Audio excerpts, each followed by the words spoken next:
من به عنوان کسی که هم خودم شمالی هم، همین که خودخواهانه باید از استعدادایی که دارم میبینم حمایت کنم. 1 ساعت یک تنه رو صحنه چرخوندن کار بسیار سختیه و من لذت بردم از اینکه سعید عرق ریخت و کشون 1 ساعت همه رو و همه پلک نزدن دیدن کارشو. این تئاتر از اون تئاتری که من توصیه میکنم حتما یک بار ببینید.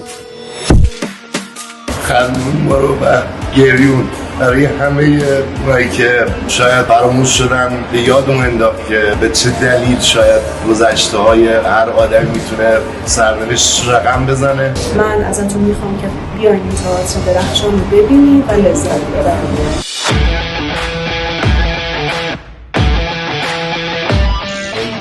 قدرتمند رو صحنه حاضر شدیم آقای سعید خان نعمتی و من خیلی لذت بردم. از هنرنمایی آقا سعید لذت بردیم، خیلی خوب بود. امیدوارم که ادامه دار باشه. یه نفر بتونه ماشاءالله با این انرژی حدوداً 1 ساعت بتونه برنامه اجرا کنه خیلی لذت بخش. علاوه بر توانایی بازیگری سعید عزیز، قلمش خیلی بیشتر منو شگفت‌زده کرد. این کار انقدر حرف داشت، انقدر درست بود.